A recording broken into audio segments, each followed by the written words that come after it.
तो student, Hitendra Saxena classes में आपका स्वागत है। आज जो हम क्वेश्चन स्टार्ट करेंगे कॉन्ट्रैक्ट अकाउंट का question number 11। From the following data related to the contract extract from the books of a company as on 31 March 2023। यानी एक कंपनी की बुक जो क्लोज हो रही है वो 31 मार्च 2023 को क्लोज हो रही है। आपके पास क्वेश्चन में material issued, wages paid, plant issued, salary supervisor की है, वर्क सर्टिफाइड दे रखा है, वर्क नॉट सर्टिफाइड है और कैश रिसीव दे रखा है। अमाउंट रिसीव मतलब कैश रिसीव। कुछ अदर इन्फॉर्मेशन और दे रखी है। उसने बता रखा है कि जो कॉन्ट्रैक्ट कमिटमेंट जो हुआ है, स्टार्ट हुआ है, वो 1/10 को स्टार्ट हुआ है 22 को, और कंप्लीट कब हो रहा है 31 मार्च 23 को।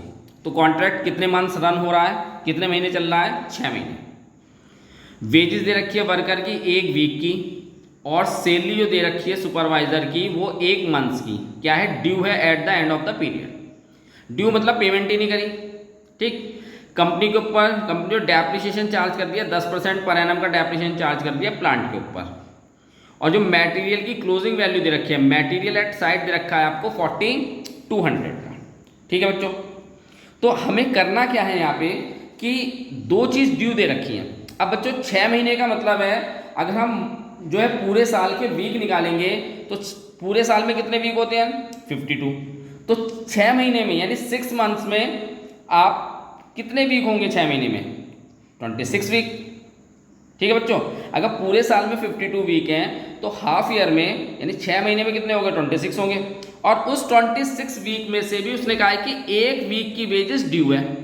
तो जब 1 वीक की वेजेस ड्यू है तो पेमेंट कितने वीक की करी 25 वीक की। ऐसे ही यहाँ पे 1 महीने की उसने सैलरी ड्यू दे रखी है। ठीक है, तो इस क्वेश्चन को करना कैसे है वो हम देख लेते हैं। तो क्या क्या है हमारे पास, material issued, wages, plant issued, supervisor salary, ये सारा डेबिट में जाएगा। तो इससे पहले डेबिट में लिख लेते हैं टू मटेरियल इशूड। मटेरियल को शॉर्ट में लिख लिया मैंने, स्पेस की वजह से कम है। फिर टू वेजेस, वेजेस है बच्चों 52,500 का। तो वेजेस दे रखा है आपको 52,500 का, लेकिन वेजेस कितने टाइम पीरियड के ड्यू है 1 वीक की। तो मैंने भी बताया था आपको कि 6 महीने में 26 वीक होते हैं, और 1 वीक की वेजेस अगर ड्यू है तो कितनी हमने जो है पेमेंट कर रखी है कितने वीक की 25 वीक की। तो हमें करना क्या है यहाँ पे, 1 वीक की जो वेजेस ड्यू है उसे निकाल लेते हैं पहले। ठीक है, तो क्या करेंगे 1 वीक वेजेस।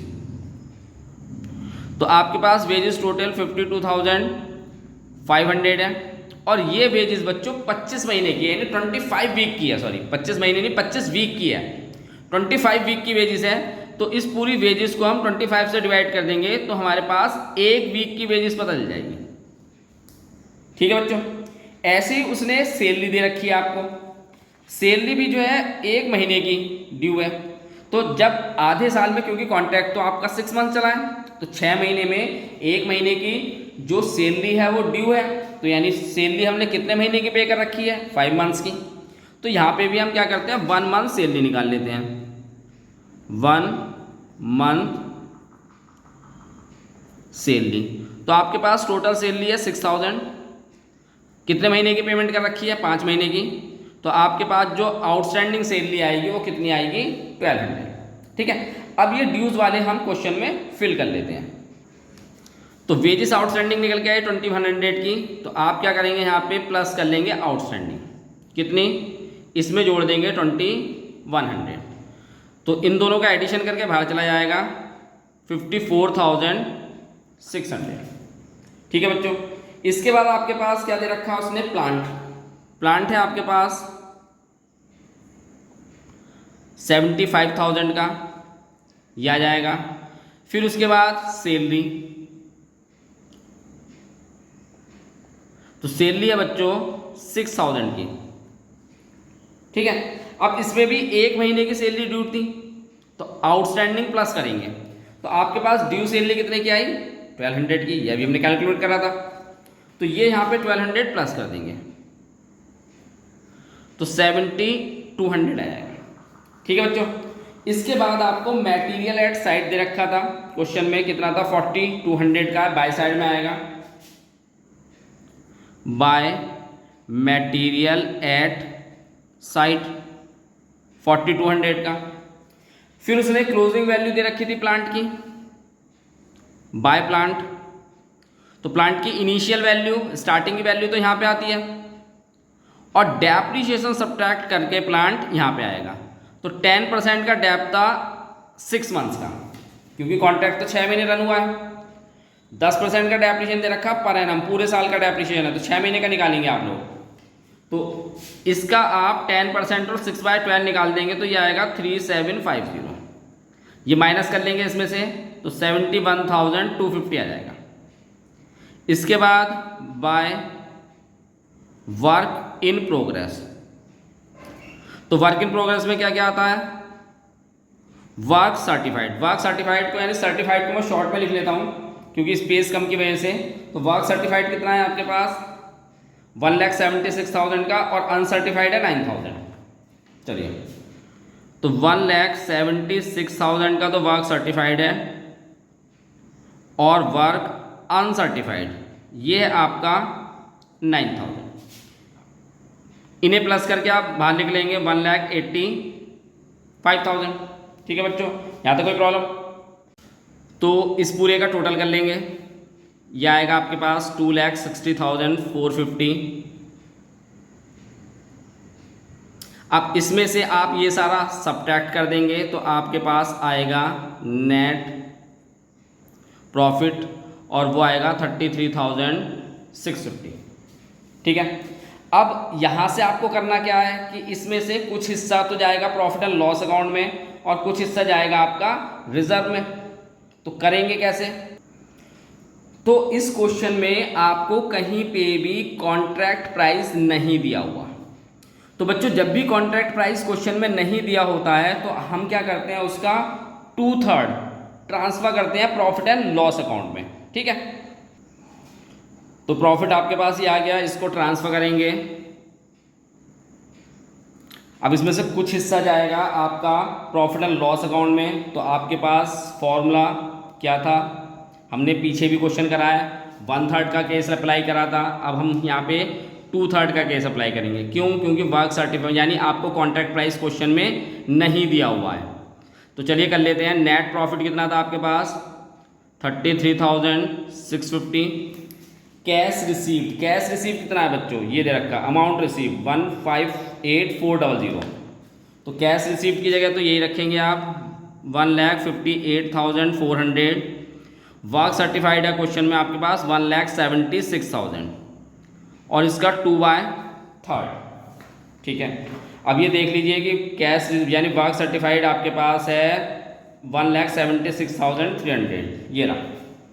अब आप इसे कैलकुलेट कर लेंगे तो ये आएगा आपके पास 20,190। तो इतना हिस्सा आप ट्रांसफ़र करेंगे प्रॉफिट एंड लॉस अकाउंट में, और बाकी हिस्सा कहाँ जाएगा आपका, शेयर कहाँ जाएगा, रिजर्व में। ठीक, तो चलिए ये आ गया। तो यहाँ पे आप लिखेंगे 2 प्रॉफिट एंड लॉस अकाउंट, तो ये आएगा 20,190। यहाँ पे आप इसका टोटल कर लेते हैं तो 33,650, और इसमें से इसे सब्ट्रैक्ट कर देंगे तो ये जाएगा आपके पास रिजर्व अकाउंट में, यानी इसको हम वर्क इन प्रोग्रेस अकाउंट भी बोलते हैं। तो ये चला जाएगा वहाँ पे, इसमें से सब्ट्रैक्ट करेंगे इसे तो ये आएगा 13,460। ठीक है बच्चों, तो ये क्वेश्चन नंबर आपका 11 था। क्वेश्चन समझ में आ गया होगा, कंप्लीट हो गया। अगले क्वेश्चन की तरफ चलते हैं बच्चों। आपको और चैप्टर्स की वीडियो भी आपको इस चैनल पे मिल जाएंगी, जैसे मटेरियल जो चैप्टर है पहला, उसकी वीडियो भी ऑलरेडी पड़ी हुई हैं, तो आप मुझसे लिंक भी मंगा सकते हैं। ठीक है, या मुझे व्हाट्सअप नंबर है मेरा, उस पर भी भेज सकते हैं। तो बच्चों, question number 12, a firm of building contractors began to trade on 1 January 2023। यानी एक बिल्डिंग का, यानी एक कॉन्ट्रैक्टर ने बिल्डिंग का कॉन्ट्रैक्ट लिया है 1 जनवरी 2023 में, और फॉलोइंग एक्सपेंडिचर हुए हैं उसके, जिसमें से कॉन्ट्रैक्ट दे रखा है, कॉन्ट्रैक्ट कितने का था 9 लाख का, मटेरियल इशूड दे रखा है, प्लांट इशूड है, डायरेक्ट वेजेस है, अदर एक्सपेंसेस दे रखा है, कैश रिसीव दे रखा है आपको 31 दिसंबर को कितना 3,90,000 का, और उसके बाद उसने कहा कि बीइंग 80% ऑफ वर्क सर्टिफाइड, यानी जो भी वर्क सर्टिफाइड की अमाउंट थी वो नहीं दे रखी क्वेश्चन में, लेकिन जो भी वर्क सर्टिफाइड की अमाउंट थी उसका 80% 3,90,000 है, तो हमें यहाँ पे वर्क सर्टिफाइड निकालना पड़ेगा। उसके बाद प्लांट एंड मटेरियल जो चार्ज दे रखा है टू कॉन्ट्रैक्ट पर है, प्लांट जिसकी कॉस्टिंग 9,000 और मेटल जिसकी कॉस्टिंग 7,500 थी वर लॉस्ट, यानी लॉस हो गया वो। 31 दिसंबर 2023 को प्लांट जिसकी कॉस्टिंग 6,000 की थी वो रिटर्न करा है स्टोर में। तो जब भी बच्चों रिटर्न करेंगे प्लांट को स्टोर में तो वो डेप्रिसिएशन लगने के बाद ही रिटर्न होगा। फिर उसने कहा था cost of work done but not certified, यानी वर्क अनसर्टिफाइड दे रखा है 4,500 का, मटेरियल जिसकी कॉस्टिंग 6,000 की थी वर इन हैंड है ऑन साइट पर, डेप्रिसिएशन 15% का है प्लांट के ऊपर, और रिजर्व 1/3 है प्रॉफिट का रिसीव्ड फॉर कॉन्टीजेंसी, यानी कॉन्टीजेंसी रिजर्व, एक नया पॉइंट ये और आ गया। ठीक है, कॉन्ट्रैक्ट अकाउंट हमें प्रिपेयर करना है। तो ये सारी चीज़ तो बताइए आपको डेबिट होंगी। उसके बाद जो लॉस्ट हो रहा है वो सारा के सारा कहाँ जाएगा, क्रेडिट में जाएगा। कोई भी चीज़ रिटर्न करेंगे वो भी कहाँ जाएगा, आपका क्रेडिट साइड में जाएगा। ठीक, तो इस क्वेश्चन को कंटिन्यू करते हैं हम। तो question number 12, to material issued, ये आपके पास कितना 1,80,000,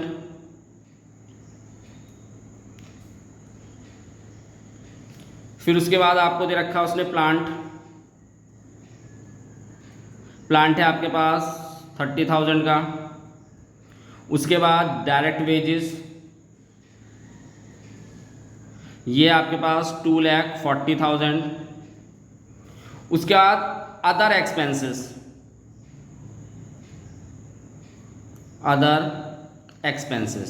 ये है आपके पास 15,000।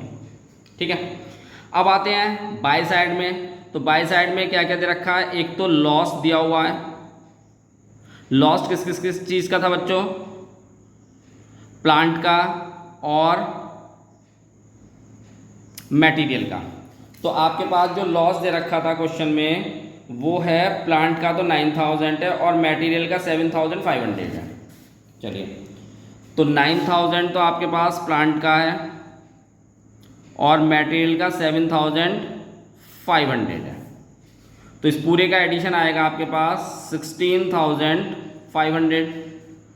उसके बाद एक प्लांट रिटर्न करना है। तो जब भी बच्चों प्लांट रिटर्न करते हैं तो उस पर डेप्रिसिएशन जरूर चार्ज होता है। ये प्लांट जिसकी कॉस्टिंग थी 6,000 रुपये की रिटर्न कर रहा है स्टोर को, और डेप्रिसिएशन कितना है 15% है।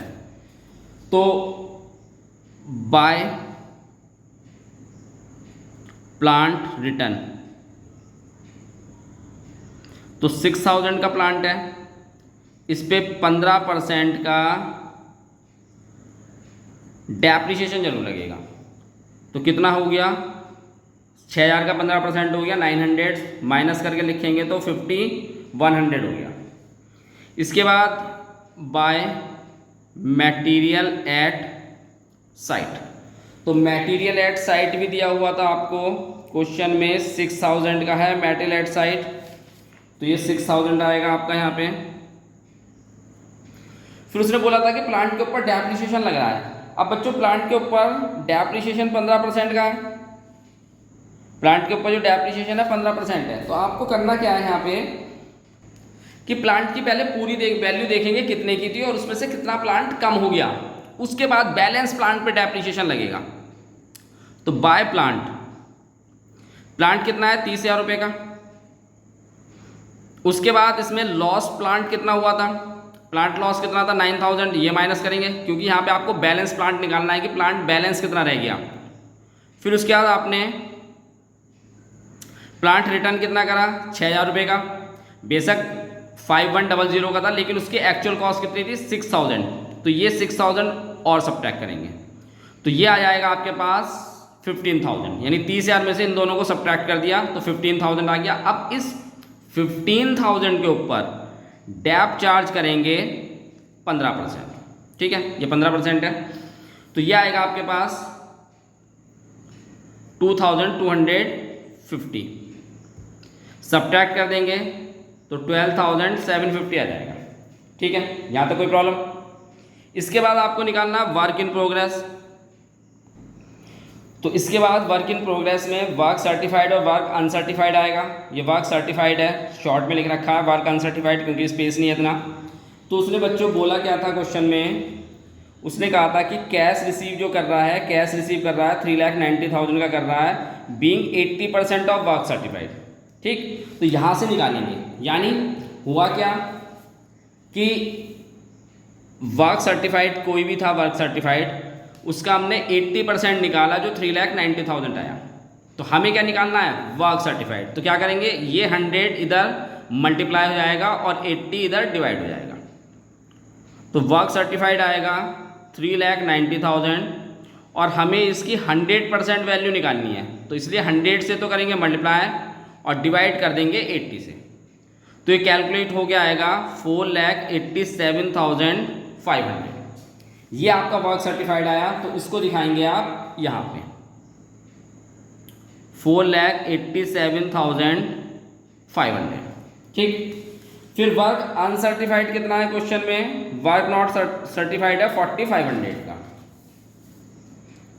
तो ये है 4,500। इस पूरे का आप टोटल कर लेंगे तो ये आएगा आपके पास 4,92,000। यहाँ तक प्रॉब्लम बच्चों? कोई अगर कोई प्रॉब्लम आती है तो आप क्वेश्चन में मुझसे पूछ सकते हैं व्हाट्सअप वगैरह पे। ठीक है, मैसेज डाल के ही पूछ सकते हैं, कमेंट करके भी। तो अब बच्चों टोटल करेंगे तो यहाँ तक का आप टोटल सारा कर लेंगे तो ये टोटल आएगा आपके पास 5,32,350। अब इसमें से आप ऊपर का सारा सब्ट्रैक्ट कर देंगे, जितनी भी वैल्यू थी इन सबको सब्ट्रैक्ट कर देंगे आप। तो आपके पास जो नेट प्रॉफिट आएगा वो आएगा 67,350। ठीक है, ये प्रॉफिट आ गया आपका। अब इस प्रॉफिट में से कुछ हिस्सा रिजर्व में लेके जाएंगे, कुछ हिस्सा कॉन्टीजेंसी रिजर्व में लेके जाएंगे और कुछ हिस्सा आप प्रॉफिट एंड लॉस। तो बच्चों प्रॉफिट एंड लॉस अकाउंट में जो ट्रांसफ़र करने के लिए आपके पास फॉर्मूला तो पता ही है, net profit into cash received upon work certified और इंटू 1/3 या 2/3, यानी 1/3 भी आ सकता है, 2/3 भी आ सकता है। तो ये कैलकुलेट करने के लिए आपको करना क्या पड़ेगा, हाफ ऑफ कॉन्ट्रैक्ट प्राइस निकालना पड़ेगा। तो आपके पास जो कॉन्ट्रैक्ट प्राइस है क्वेश्चन में वो कितना है, 9 लाख का। तो 9 लाख का आप क्या करेंगे, हाफ कर देंगे तो कितना आएगा, 4,50,000 आ जाएगा। अब जो आपके पास हाफ ऑफ CP है यानी 4,50,000, ये आपका लेस है किससे, वर्क सर्टिफाइड से। क्योंकि अगर आप वर्क सर्टिफाइड देखेंगे क्वेश्चन में तो वर्क सर्टिफाइड 4,87,500 था, जबकि आपके पास ये वाली वैल्यू 4,50,000 है। यानी आपके पास जो वर्क ये हाफ है वो छोटा है वर्क सर्टिफाइड से, तो इसलिए कंडीशंस लगेगी 2/3 की। ठीक है, फॉर्मूला यही अप्लाई होना है आपका P&L में ट्रांसफर करने के लिए, बस केवल क्या आ जाएगा, 2/3 आ जाएगा। और कैश रिसीव आपको क्वेश्चन में कितना दे रखा था, 3,90,000 का। ये कैश रिसीव था 3,90,000 का। तो चलिए पहले प्रॉफिट एंड लॉस अकाउंट निकाल लेते हैं हम। तो प्रॉफिट कितना था आपके पास क्वेश्चन में बच्चों, 67,350 का प्रॉफिट है। तो 67,350। चलिए पहले हम P&L निकाल लेते हैं। तो फॉर्मूला आपको पता ही है प्रॉफिट एंड लॉस का, अकाउंट का, 67,350। ये इसको काट के दोबारा लिख लेते हैं हम, 67,350। कैश रिसीव्ड है आपके पास 3,90,000 का, और आपके पास जो वर्क सर्टिफाइड आता है नीचे वो है 4,87,500 और इसका कैलकुलेट करेंगे 2/3।